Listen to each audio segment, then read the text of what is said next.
Tarde da Esperança.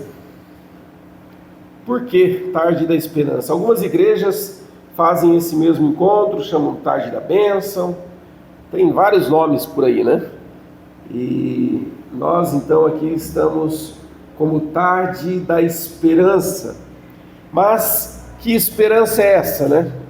Que esperança nós estamos falando? Esperança de esperar?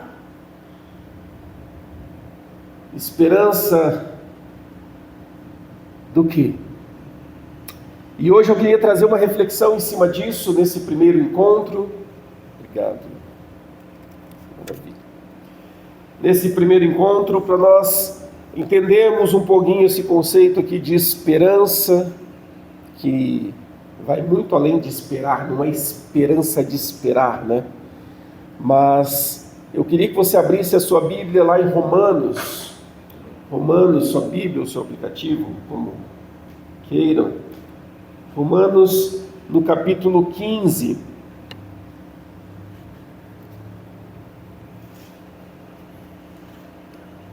Romanos, no capítulo 15, verso de número 13. A gente vai falar sobre os outros aqui, mas especificamente aqui no verso 13. Romanos 15, 13. Diz assim: e o Deus da esperança encha vocês de toda alegria e paz na fé que vocês têm, para que sejam ricos de esperança no poder do Espírito Santo. Novamente, e o Deus da esperança encha vocês de toda alegria e paz na fé que vocês têm, para que sejam ricos de esperança no poder do Espírito Santo. Palavra do Senhor. Aqui Paulo escreve então para os cristãos em Roma, por volta ali de 57, 58 depois de Cristo, né? E o ambiente que ele estava escrevendo aqui era um ambiente meio dividido. Por quê? Porque teve um imperador lá chamado Cláudio que fez uma bagunça e dividiu a galera lá, né? E quando Paulo está falando aqui, Cláudio já morreu, e a igreja então volta, os cristãos começam a voltar e ali eles encontram esse cenário, né? Um cenário de desconfiança, a igreja majoritariamente composta por gentios, né? E o cenário precisava de uma reconciliação, precisava restaurar aquele ambiente que se instalou ali por causa de todos os problemas, todas as lutas, todas as dificuldades que houve. Então Paulo insiste em trabalhar essa questão da unidade, insiste em trabalhar essa questão do amor ao próximo, de você se aproximar e você cuidar e você aprender a conviver com todos ali. Tanto que no verso 7, se você voltar um pouquinho, ele fala: portanto, acolham uns aos outros, como também Cristo acolheu vocês. Então ele traz todo um ensino aqui para que o povo começasse a entender o que era ser igreja. Aí você começa a pensar, mas o que tem a ver tudo isso com esperança? O que tem tudo isso a ver com a esperança que Paulo traz aqui no verso de número 13? Ele ali, se você olhar os versos 9, 10 e 11, 12, ele começa a trabalhar a questão das promessas do Messias. Ele começa a trazer a memória do povo ali, existia a promessa do Messias e ela se cumpriu. Ele começa a trabalhar a ideia de que a esperança messiânica, ela se tornou real. Olha, vocês estão vivendo esse caos aqui, mas vocês não se esqueçam, isso aqui é palavras minhas, tá? Mas vivam essa unidade, porque lembre-se, vocês precisam ter a esperança no Cristo. Mas que Cristo é esse? Aquele que foi prometido lá atrás. Ele fala aqui, por isso eu te glorifiquei entre os gentios e cantarei louvores ao teu nome. Alegrem-se, ó gentios, como povo de Deus, louvem o Senhor, todos vocês gentios e todos os povos o louvem. Também Isaías diz: virá a raiz de Jessé, aquele que se levanta para governar os gentios, e nele os gentios esperarão. Olha a esperança ali. Trazendo a memória, olha aqui, lembra o Cristo. Ele não abandonou vocês nesse tempo de luta e dificuldades pelo qual vocês passaram. A igreja foi dispersa e virou toda essa bagunça. Ele não esqueceu vocês. E ele fala, tenham esperança. Interessante que ele vem trazendo várias citações, e ao final ele fala, aquele que neles os gentios esperarão. Promessa de Isaías, escrito há muito tempo antes de Jesus nascer. E ele traz a promessa, nós vivemos conflitos, lutas, adversidades, mas elas não podem ser ignoradas, né? Às vezes a gente acha que ter a esperança de um mundo melhor, ter esperança de que as coisas vão mudar, a gente tem que ignorar os problemas. Não, você não tem que ignorar os problemas estão ali, são reais, você precisa olhar para eles, porém a sua postura diante deles é outra. Muitas vezes nós nos deparamos com situações onde o caos está instalado e a nossa esperança vai embora. Quantos não disseram, não vai ter jeito? Quantos talvez não se lembrem de um amigo, um parente que está afastado dos caminhos do Senhor, e você com os teus olhos humanos, você fala, puxa, acho que não tem jeito mais, não tem solução. Não tem solução mais para aquela igreja, não tem solução mais para aquele cidadão, para aquela pessoa. Mas o texto nos ensina que nós precisamos esperar no Deus da esperança. E é aqui que a gente começa a entender o que esse simples versículo, quais são os ensinamentos que ele traz. O primeiro deles é justamente esse: o Deus eterno é o Deus que forma a esperança, ele é a fonte da esperança. A esperança não é algo que você compra no supermercado, a esperança não é algo que você herdou do seu pai, a esperança não é algo que você leu num livro, não, a esperança é o próprio Deus. Ele é a própria esperança. O texto diz o Deus da esperança. Eu queria que você abrisse mais dois textos aqui que a gente vai passear aqui pela Bíblia, e isso vai ajudar a construir todo o nosso raciocínio. O primeiro deles lá no Isaías, no capítulo 46. Isaías 46. Diz no verso de número 10, Isaías 46, 10.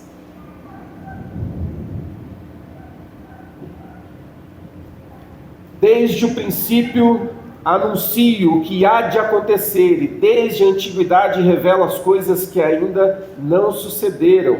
Eu digo, o meu conselho permanecerá em pé, e farei toda a minha vontade. Eu digo, o meu conselho permanecerá em pé, e farei toda a minha vontade.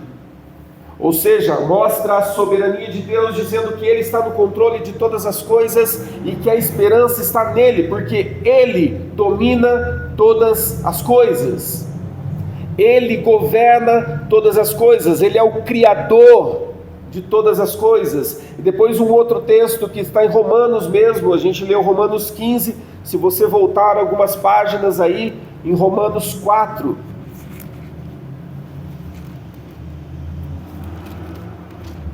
Romanos 4, versos 18, ali a partir do verso 18, é um texto bem conhecido, que diz: Abraão, esperando contra a esperança, creu para vir a ser pai de muitas nações, segundo lhe havia sido dito, assim será a sua descendência. E sem enfraquecer na fé, levou em conta o seu próprio corpo já amortecido, tendo ele quase 100 anos, e a esterilidade do ventre de Sara. Não duvidou por incredulidade da promessa de Deus, mas pela fé se fortaleceu, dando glória a Deus, estando plenamente convicto de que Deus era poderoso para cumprir o que havia prometido.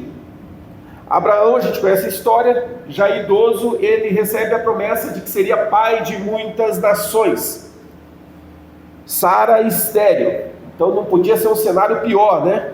Para pai de muitas nações. Mas aqui o texto fala que Abraão creu contra a esperança, contra a sua própria esperança, contra uma esperança humana, e pela fé ele creu que Deus poderia fazer aquilo que prometeu. Simples assim.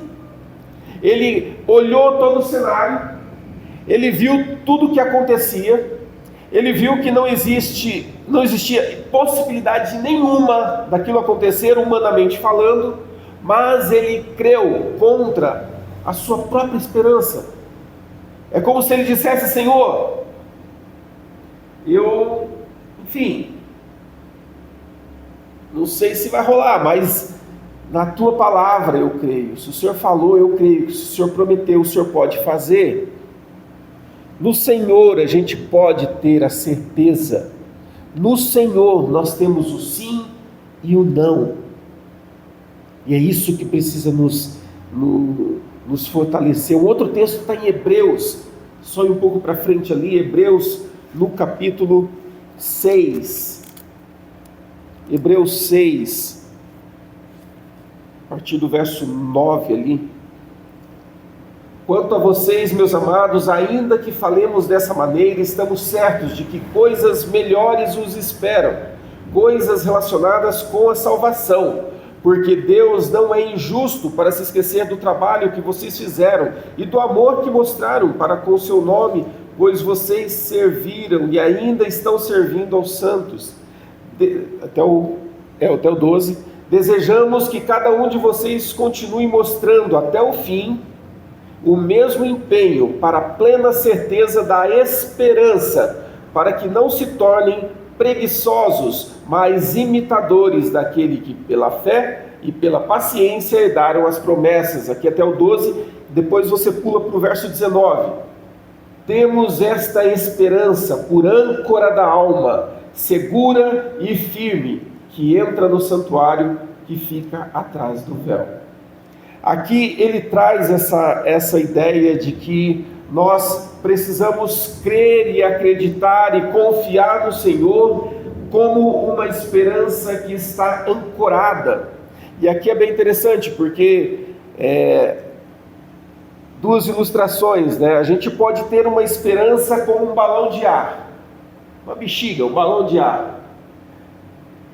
Você enche, ela tem vários tamanhos, ela cresce, você sopra e ela vai longe. Quando você solta, ela vai longe. Mas ela é muito frágil. Num leve toque ela estoura, num leve toque ela se rompe. Quando ela chega em determinada altura da atmosfera, ela vai estourar, ela não vai aguentar a pressão, ela vai estourar. Mas ela foi longe. E a nossa esperança pode se comparar com um balão de ar. Nós temos uma esperança gigante, nossa mente vai longe. Mas eu creio que essa igreja aqui vai ter 1000 membros, nem cabe 1000 membros aqui, vai ter 1000 membros aqui, não sei o quê, e a gente viaja e a gente tem aquela... Legal, mas a nossa esperança está como um balão de ar. Num primeiro probleminha que surgiu na vida da igreja, pum, estourou. E daí o que acontece? Não vai dar certo não. De fato, as promessas do Senhor para nós, acho que não é bem para nós, não. Deve ser lá para outra igreja, para outra cidade, para nós aqui não. Uma fé, uma esperança como num balão de ar. E aqui ele fala de uma âncora, e é essa a nossa esperança. Nossa esperança ela tem que estar como uma âncora no mar. Qual o significado da âncora, né? A âncora, o que ela faz? Ela segura o barco em determinado lugar. Você solta ali, ele não vai nem para lá nem para cá, porque ele está ancorado. E a âncora traz essa ideia de algo firme, algo que está firmado. Eu gosto muito do slogan da MPC, que é a Mocidade para Cristo, né? Lá de Belo Horizonte. E o slogan deles é: ao compasso dos tempos, mas ancorado na rocha. Ou seja, nós andamos ao compasso dos tempos. As coisas vão se atualizando, as coisas vão ganhando forma. Quem diria que hoje a gente, no WhatsApp, você consegue conversar com pessoas de qualquer lugar do mundo. Enfim, ao compasso dos tempos eu vou avançando e eu vou usando dos recursos que vão surgindo. Mas eu estou ancorado na rocha. E justamente essa âncora no mar é que a nossa esperança precisa estar. Porque senão tudo perde o sentido, tudo perde a razão. Você fala: cara, onde está a minha fé? Se a minha fé está firmada numa pessoa, a partir do momento que eu perco aquela pessoa, minha fé foi para o espaço. Se a minha esperança está nessa vida, inclusive a palavra de Deus diz, né? Se a nossa esperança estiver nessa vida aqui, nós somos o povo mais infeliz da terra. Se a nossa esperança está nessa vida aqui, se a tua esperança está no seu trabalho, se a tua esperança está no seu casamento, se a tua esperança está no seu melhor amigo, se a tua esperança está em você mesmo, você é a pessoa mais infeliz dessa terra. Porque num primeiro problema, numa primeira dificuldade, tudo vai ruir. Tudo vai ruir. Se a minha esperança está no meu trabalho, quando eu perco o meu trabalho, o que acontece? Lá se foi. Eu me lembro que eu vivi um relacionamento muito tempo atrás, quando eu era solteiro, e só que era um namoro totalmente fora dos padrões de Deus. E eu colocava toda a minha esperança na garota. E eu tinha projetos, e eu começava a projetar coisas novas. Eu cheguei a comprar jogo de quarto, tal, só que os valores estavam errados. Eu estava vivendo uma vida que não era aquilo que o Senhor precisava de mim. E daí o que Deus faz? Eu preguei esses dias, né? Falei a respeito da poda do Senhor, né? Ele nos poda para que a gente dê mais fruto. E Ele foi lá e cortou essa muleta que eu tinha. E do nada, essa pessoa terminou comigo. E para mim acabou o meu chão.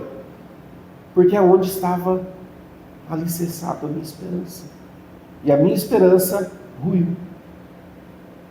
Aí eu caí. Aí, como se Deus olhasse e falasse: agora vamos do meu jeito? Vamos do jeito que eu quero? E daí começou todo um trabalhar de Deus. Mas é justamente porque eu não soube colocar a minha esperança no lugar certo. Eu não soube colocar a minha esperança na âncora, que é Cristo. E nós precisamos entender, tarde da esperança é para nós alimentarmos de fato a nossa fé e a nossa esperança no lugar certo. Essa palavra tinha que ser hoje porque é o primeiro encontro, para que nós possamos entender onde está a tua esperança, onde está a minha esperança, onde eu estou caminhando, onde eu estou colocando os meus pés. A promessa do Messias, 700 anos antes, se cumpriu. A promessa foi dada. Qual outra promessa a gente vai deixar de crer? Jesus, ele veio e ele quebrou muitas barreiras. Lembra da história lá da mulher samaritana? Jesus decide então passar por aquele caminho. E eu falei no domingo, né, que o povo judeu, por causa dessa rixa ali com os samaritanos, eles não passavam ali por Samaria, eles preferiam dar a volta maior para não ter contato com os samaritanos. E Jesus decide passar pela Samaria porque ele queria ter esse encontro com a mulher samaritana. Porque ali Jesus começa a mostrar para o povo que ele estava formando um povo totalmente seu. Aquilo que Paulo lá na frente ia falar, não há mais judeus, nem gentios, nem rico, nem pobre, é tudo um povo só. Jesus começa a quebrar isso lá com a mulher samaritana. Jesus começa a estabelecer o padrão do reino de Deus. Ó, como se ele dissesse, ó, eu estou fazendo aqui, mas tem esperança, porque um dia esse povo vai ser um só. E essas diferenças, elas precisam acabar. A nossa unidade como povo de Deus, ela precisa acabar. As diferenças acabam em Cristo. Acabam em Cristo. Nós temos aliança de pastores aqui na cidade, e para mim é um refrigério ter essa aliança de pastores, porque são pessoas de denominações totalmente diferentes, doutrinas totalmente diferentes, mas aquilo que nos une é uma coisa só. E o que nos une nos fortalece, e a gente consegue caminhar. Quem diria, né? Trazer o Brasil para Cristo para ministrar louvor aqui na igreja, a igreja pentecostal. O que é isso? Nossa, uma igreja reformada, uma igreja... O que nos une é Cristo. O que nos une é Cristo. Aquilo que nos separa cabe a cada uma, cada igreja. Nós precisamos entender o porquê Cristo morreu. E Ele morreu para que nós vivêssemos essa unidade, para que nós sejamos aqui na terra um pouquinho do que vai ser lá no céu. Um pouquinho do que vai ser lá.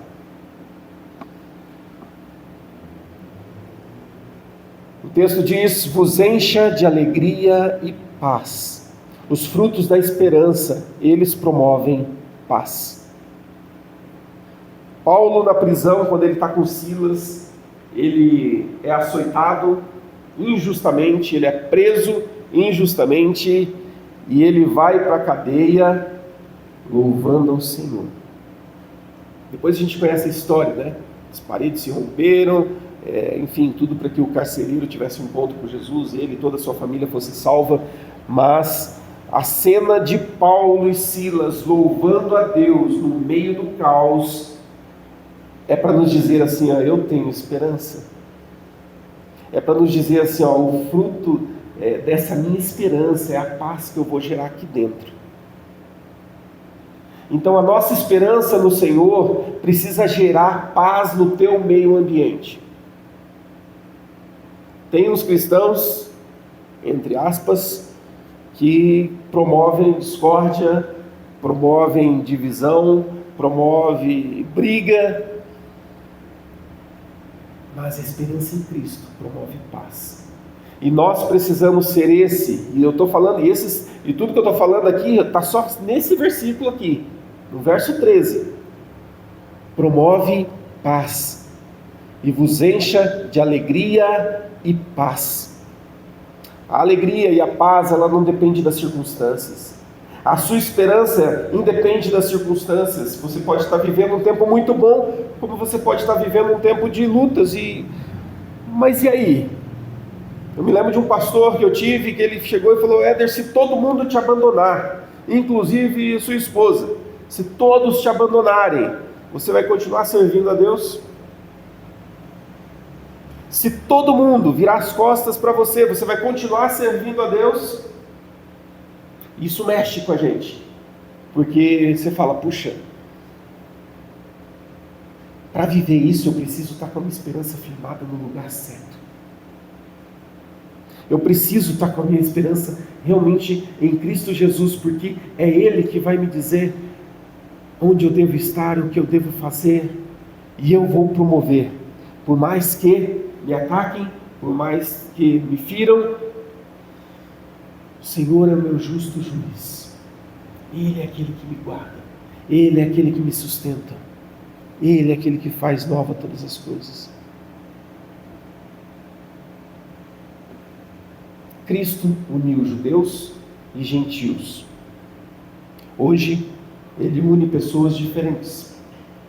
Hoje, Ele une pessoas que têm opiniões diferentes. Mas Cristo vem para unir. E a esperança nele promove essa paz, que vai gerar unidade, que vai fazer com que a igreja cresça. Quem você tem evitado?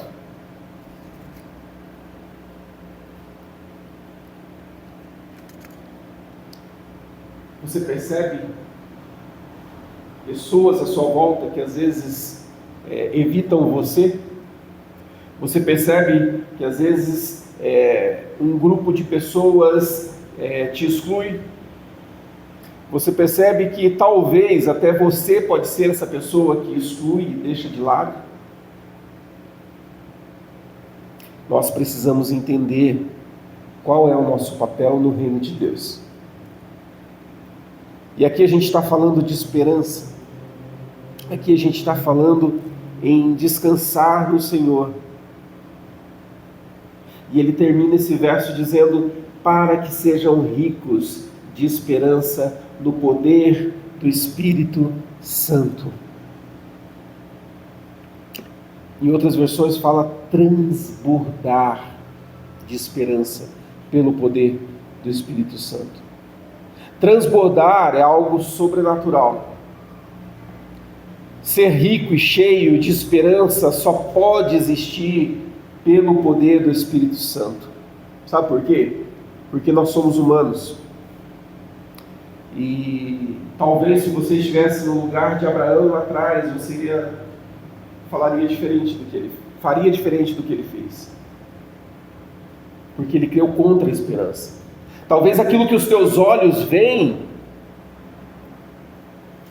digam para você: esqueça. Digam para você: não vai ter jeito.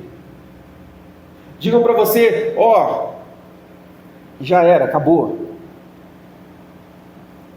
Mas a esperança que em Cristo Jesus muda todas as coisas, muda todo o cenário, muda toda a realidade. Na multiplicação dos pães e peixes, quem em sã consciência ia dizer que aqueles pãezinhos e os peixes iriam alimentar aquela multidão? E Jesus fala: o que vocês têm nas mãos? Jesus ele volta e fala assim: o que você tem na mão? Como se ele dissesse: exerce a tua esperança. Os teus olhos veem uma coisa, mas a esperança que está ancorada em Cristo Jesus vai te dizer outra coisa. Nós precisamos entender que Deus faz muito com o pouco que nós entregamos. Jesus faz muito com o pouco que você é. Às vezes nós queremos ser super preparados para fazer a obra de Deus. Às vezes a gente quer, algumas pessoas falam assim: está enrolando para casar, né? Não, eu quero casar quando eu tiver. E quer ter uma condição perfeita para daí casar. Não vai casar nunca, porque a condição perfeita não vai chegar. Estou mais de 20 anos casado, não chegou ainda. A gente precisa entender que a nossa esperança não está nas coisas, a nossa esperança está no Senhor. E eu quero ser rico, transbordante na esperança. Sabe o que é transbordar? Esse copo já não está mais cheio, mas é quando você enche esse copo aqui e ele não só derrama, mas o ato de derramar significa, sabe o quê? Que ele vai molhar todas as coisas em volta. Então, quando a gente fala de transbordar no reino de Deus, é nós transbordarmos ao ponto de atingir todo mundo que está em volta. Então, a minha esperança em Jesus, ela é tão grande, que eu vou transbordar dessa esperança e vai alcançar a Dona Laura. E ela vai falar assim: puxa, eu quero crer como ele. Eu me lembro quando Pedro, ali atrás, ele estava na UTI, recém-nascido, os médicos falaram: não tem nada o que fazer. Não tem, fizemos tudo.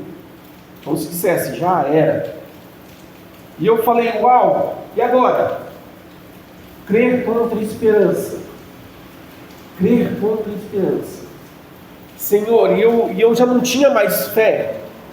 Eu já não conseguia acreditar, mas as pessoas à minha volta, elas estavam transbordando de esperança, transbordando na fé, e esse transbordar delas me atingiu, ao ponto de eu chegar para Deus: Deus, eu creio com a fé do meu irmão aqui, eu quero crer junto com o meu irmão aqui, as minhas forças já foram, já não tenho mais, meu chão ruiu.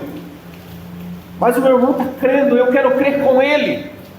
Isso é transbordar. Quando a sua fé, a sua esperança, isso jorra de você e começa a atingir as pessoas à sua volta, e muitas delas que não têm essa mesma fé, não têm essa mesma esperança.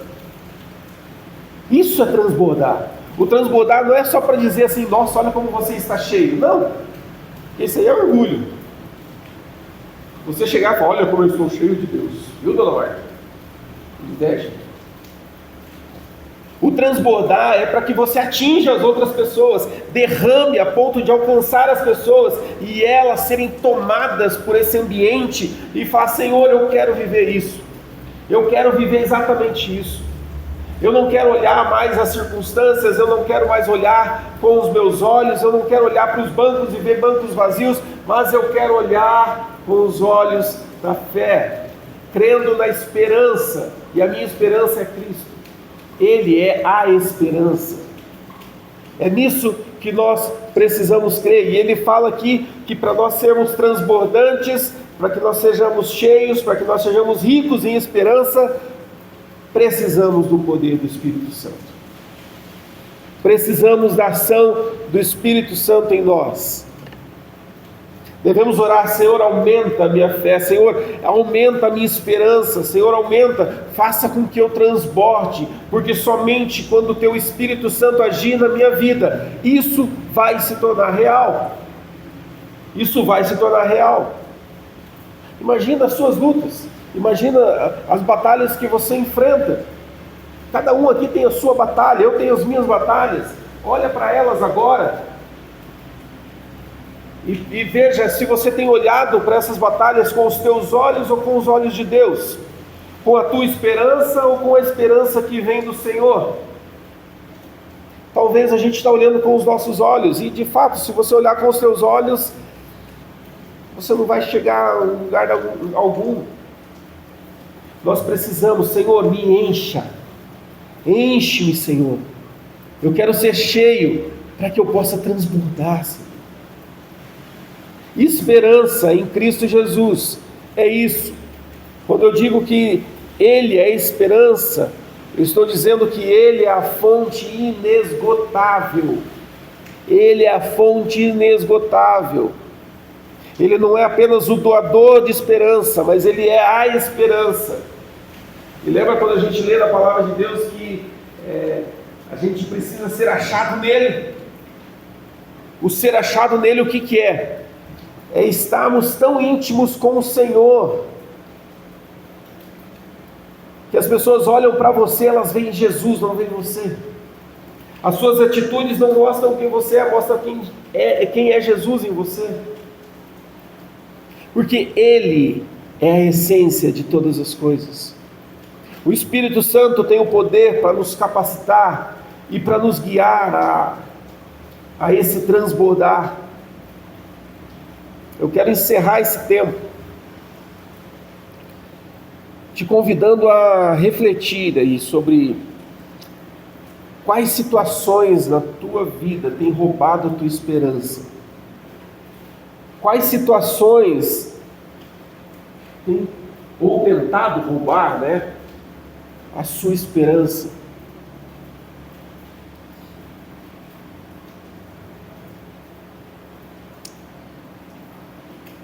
O Senhor Jesus, Ele tem planos para as nossas vidas. E Ele quer construir em nós aquilo que Ele quer fazer. Às vezes a gente acha que a gente busca a Deus para que Ele... A gente não fala, mas às vezes as nossas ações dizem isso. A gente busca a Deus porque a gente quer resolver questões nossas. E a gente quer desfrutar de todo o benefício que é seguir Jesus. Tem sim benefícios. O problema é que não é essa a motivação. Nós buscamos a Deus para sermos parecidos com Ele. Lembra que Ele nos escolheu? A gente fala, escolha Jesus, aceite Jesus, mas Ele nos escolheu antes da fundação do mundo. E isso significa dizer que eu sou devedor. Não é assim, tinha uma barraquinha cheia de Deus e eu escolhi esse Deus. Não. Ele te escolheu porque Ele se importou e Ele amou você. Ele te amou. E Ele te escolheu, sabe para quê? Para escrever a história que Ele está escrevendo lá. Tem situações que não sou eu que vou fazer, mas é você. Porque o Senhor quer escrever a história através da tua vida. Cantamos, a gente teve uma música no domingo, né? Que nós somos os pés e as mãos de Jesus. Somos os teus pés. Nós somos aqueles que o Senhor vai usar para alcançar as outras pessoas que Ele escolheu. Você sabe quem são os escolhidos do Senhor? Você tem que falar, você tem que levar o Evangelho, porque o Evangelho é o poder de Deus para todo aquele que crê. Então nós precisamos falar, nós precisamos testemunhar, nós precisamos mostrar Jesus para as pessoas, e Ele vai nos usar, porque senão Jesus poderia, ao momento que você se convertesse, Ele poderia levar você para o céu, ponto, acabou. Seria mais fácil, não seria?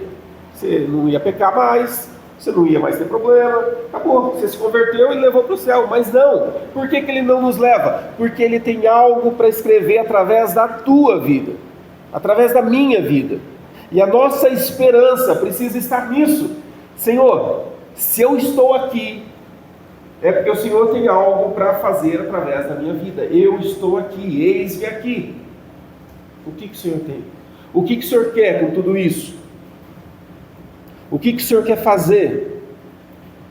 E obviamente, o inimigo, ele se levanta porque ele quer travar.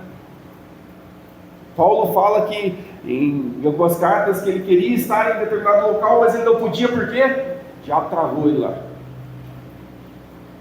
Então, o diabo ele não tem poder para anular aquilo que Deus quer fazer na tua vida, mas ele pode travar, fazer você ficar patinando ali, sabe? E nós precisamos nos posicionar com esperança no Senhor. Falar, Senhor, eu quero fazer a tua vontade, eu quero crer naquilo que o Senhor diz que eu sou, eu quero crer nas promessas do Senhor. Olha que interessante, eu coloquei algumas promessas de Deus aqui, e a gente tem um esquecimento, sei lá se proposital, mas a gente se esquece das promessas de Deus, e a gente leu que Ele prometeu, Ele vai cumprir. Então, se Ele prometeu, a gente vê em João 3,16, né? Nele a gente encontra a nossa salvação, é promessa.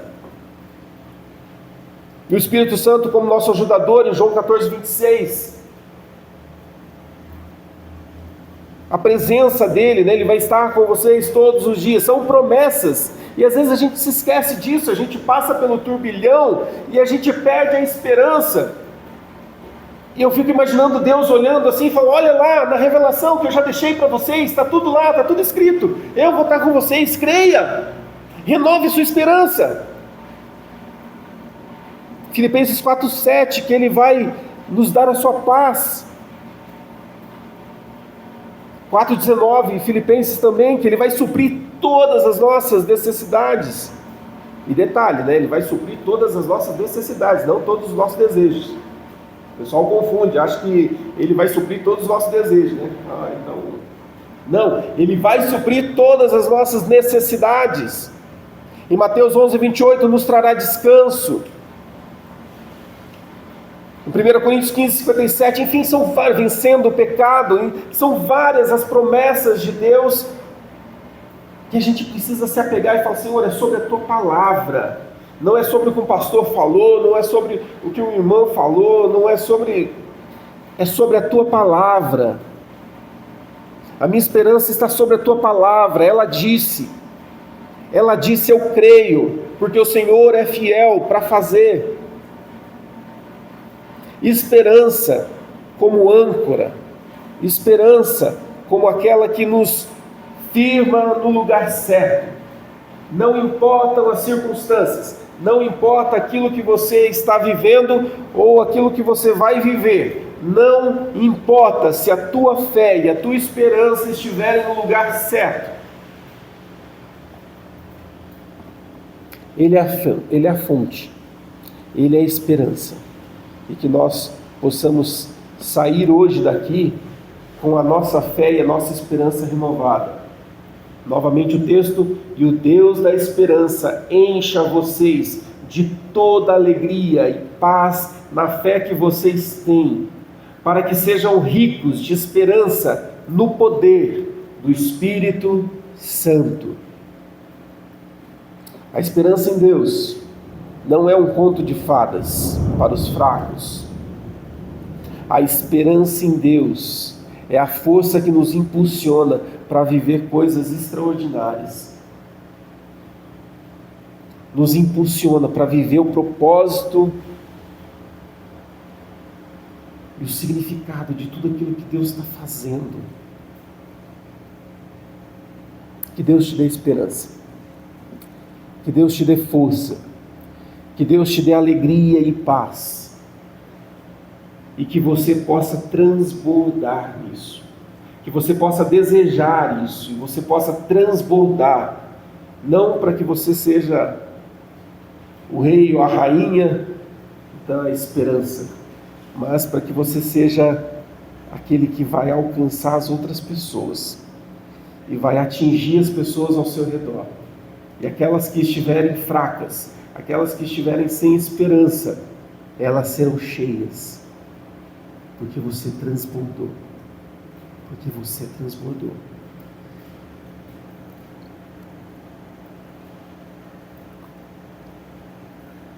Coloque-se de pé. Deixa eu colocar uma música ali, para a gente ter esse tempo de oração agora. E esse é um tempo, você não vai precisar vir aqui na frente, aí no seu lugar mesmo. Eu queria que você respondesse para Deus, porque a gente viu aqui no finalzinho que para ser rico e cheio da esperança é pelo poder do Espírito Santo, é a ação de Deus em nós. Ele precisa nos encher, o Espírito Santo precisa nos preencher, e tudo aquilo que nos rouba a paz, aquilo que nos rouba a esperança, isso tem que ser arrancado fora, para que o Espírito encha. E tudo isso é dependência do Espírito Santo, é dependência de Deus. Nós precisamos. Eu só estou aqui por causa da graça de Deus. Eu preciso do Senhor, eu preciso dele. E essa canção fala disso. Então, enquanto estiver tocando essa canção, você pode fechar os seus olhos, você pode falar com Deus e, quem sabe, clamar ao Senhor: Senhor, renova a minha esperança. Me faz viver uma esperança nova. Que eu esteja não como um balão de ar cheio de esperança que vai longe, mas que eu seja como uma âncora alicerçada no lugar certo, que é Cristo Jesus. Então, fecha os teus olhos e deixa o Espírito Santo ministrar a tua vida. E esse é o seu tempo com Deus. É o seu tempo com Deus.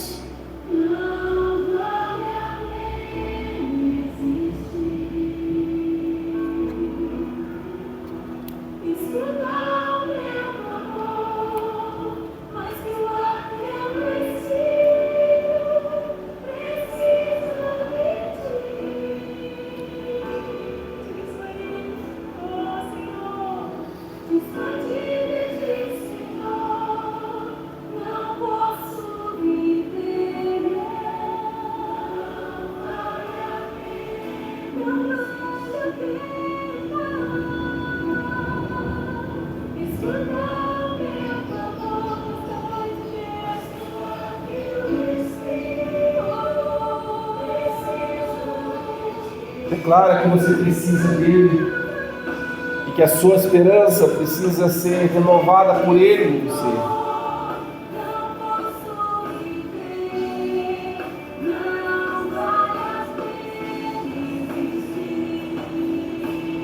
Precisamos dele.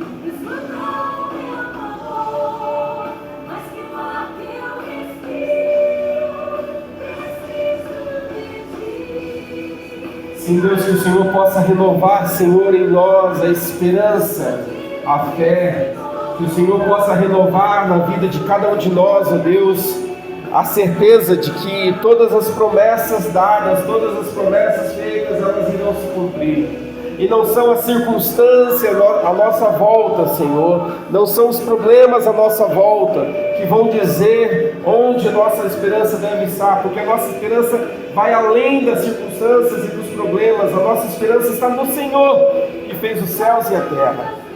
Nós cremos, ó Deus, e nós clamamos, ó Deus, aumenta a nossa fé, enche-nos, ó Deus, da esperança verdadeira, enche-nos, ó Deus, do teu amor, enche-nos, ó Deus, da tua presença, faz nova todas as coisas em nós, ó Deus, faz nova todas as coisas em nós, para que a gente possa viver o extraordinário, para que a gente possa viver o algo novo, para que nós possamos viver, Senhor, aquilo que o Senhor tem reservado para cada um de nós, ó Deus. Pai, em nome de Jesus, não permita, Senhor, que as lutas, as adversidades, ó Deus, os problemas que dia após dia nos rodeiam, nos cercam, tentam nos alcançar, não permita, Senhor, que tudo isso venha matar a nossa fé, venha matar a nossa esperança, Deus, mas faz algo novo em nós, ó Deus. Nós precisamos do Senhor, precisamos do agir do Senhor em nós, precisamos do toque do Senhor em nós, precisamos da tua companhia, Senhor. Nós clamamos pela ação do Senhor nas nossas vidas, ó Deus,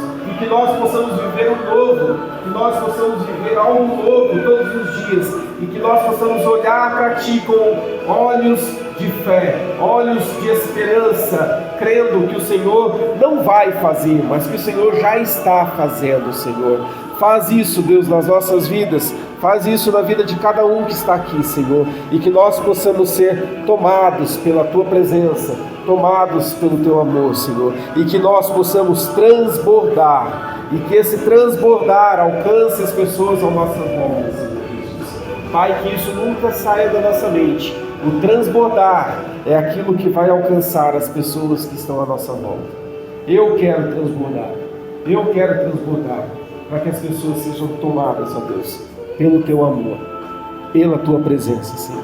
Assim como o Senhor faz em mim, faz também nelas também, Senhor. No nome de Jesus, amém, amém, amém.